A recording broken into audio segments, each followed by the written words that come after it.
So as part of Colchester Cadet Centre, we offer a few different services, and one of those is life skills. And we're fortunate enough today to have the CAP Life Skills coach, Steve, with us. So I'm going to just quiz him a little bit. So Steve, first of all, what is life skills, what's involved, and how long does it take place? So life skills is an 8-week course, and we follow material put together by the CAP head office.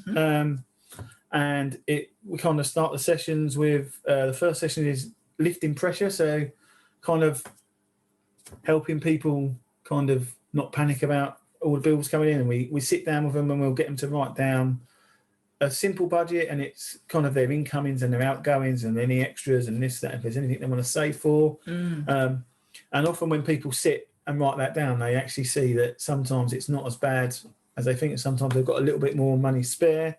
And then it's kind of taking control. So trying to teach them to stick to that budget that's in place, especially if they realise they've got a little bit more than they thought. And you can say, and we kind of encourage them to stick to the budget, not go over. And then we're teaching them how to make their money go further. So shopping on a budget as such, and not always buying stuff. If you've got stuff in tins in your cupboard, what's at the back of your cupboard. We encourage them to write shopping lists. We encourage them to check their cupboards and the freezers and the fridges before they go shopping, so they can know, I don't need that this week, or I've got stuff like that. So actually, and looking at the weights of stuff, I price per 500 grams on stuff, and is that a good deal? Is that not a good deal? Sometimes we do taste tests. So we've taste tested tortilla chips. The branded ones aren't always the best. The same with washing up liquid and sometimes kitchen roll. And so, it's just teaching people how sometimes branding down actually isn't as bad as it's made out to be. And then we teach people about staying in control of your home energy. So one of the things we can teach people is the book actually has is how to read your gas and electric meters. I know some people really struggle with that because I get confused myself. But so we kind of teach them that, and probably, shopping around for the best utility. What's the best deal? Is there tips you can do at home to, keep your house warmer without, whacking the heating up, or, how can I turn this off to save some electricity?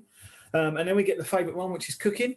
We teach people how to cook on a budget. I think we've made vegetable pasta for about 10 people for about £5. We've done all manner of stuff. We've taught people how to make a cheese sauce from scratch because that's what they wanted to do. That was something they really wanted to do, and they've never done it. They've only bought it out of a jar or a packet. So if I'm not mistaken, was it one course where you did a bolognese and you had one of our trustees chopping vegetables, didn't you? Was the veggie pasta. He was chopping it was a bit of a demon with the knife, actually. I think he's got some hidden skills there.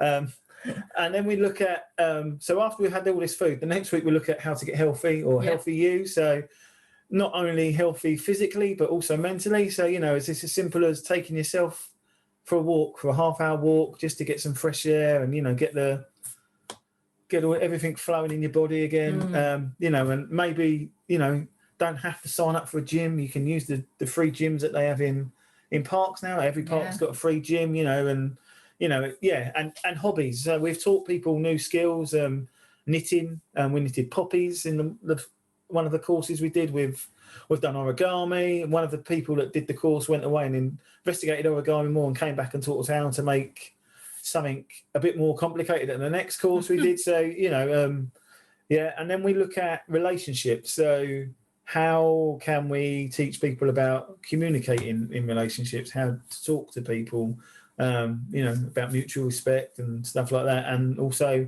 forgiveness and loving others. So how can you forgive someone? How should we go about it? And then it all comes together in the last week with a celebration. So we kind of celebrate everything we've done on the course, everything people have learned. Might give out certificates to people because they've completed the course, and there might be little presents or prizes or whatever. And we cook a meal to celebrate at the end. I cooked a full dinner for the first course we finished because it finished just before Christmas. So we kind of had a Christmassy kind of a dinner thing, and that was part of our celebration. And it's just a good chance for volunteers and the coaches and everyone to come together and kind of just celebrate what everyone's achieved in that course. That's brilliant. I love the idea of actually, it's not just around the budget, but also about understanding yourself and understanding how to look after yourself, and learning to love yourself. I think that's such an important thing.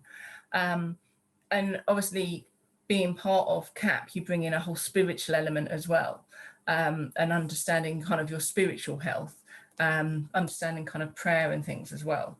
So that's cool. So obviously, people look at us as CAP and kind of hear that we're Colchester CAP Debt Centre. Does someone have to be struggling and looking at debts to come and do life skills? No, life skills is for anyone and everyone. You don't have to be working with the debt centre. You don't even have to have any debt. If you want to learn, if you're struggling with with budgeting, if you're struggling with cooking, come along. We can teach you stuff, And as volunteers and coaches, we've probably learned stuff along the way that we didn't know. And everybody, a lot of the volunteers, they've all got different skill sets and they can all kind of relay something different or a different kind of tip here and there. And actually, some of the people on the course have gone away and done that and come back next week and said, I tried what you said. Yeah, it worked. That's it's fantastic. great. Yeah. That's fantastic. So you've done a couple of courses in person before COVID came along. How did COVID affect you? Have you been able to do anything with that? So we did an online course. Yeah. So CAP head office put together a course online which had the same sort of material in. Dumbed down a bit. We couldn't do the cooking on a budget, evidently, but we could talk about how we can cook. So yeah, there was a bit less kind of practical, more theory side of it. But actually, we were able to run a course online via Zoom. Brilliant. But hopefully, fingers crossed, November the 3rd, we are looking to go ahead with an in-person course again. Brilliant. Where will that be? That will be at the Hive Community Centre, and that's the 3rd of November, starting at 12:30. Excellent. And rumour has it that includes a lunch?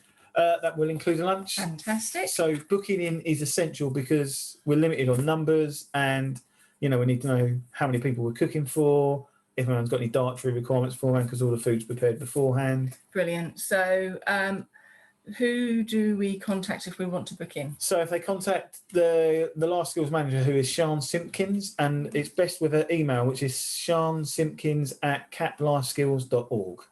Excellent. Brilliant. Thank you. Hopefully we'll get that out onto our Facebook page as well, or Church Without Walls. So thank you, Steve. Thank you for sharing all about life skills with us, and enjoy your next course in November. Thank you.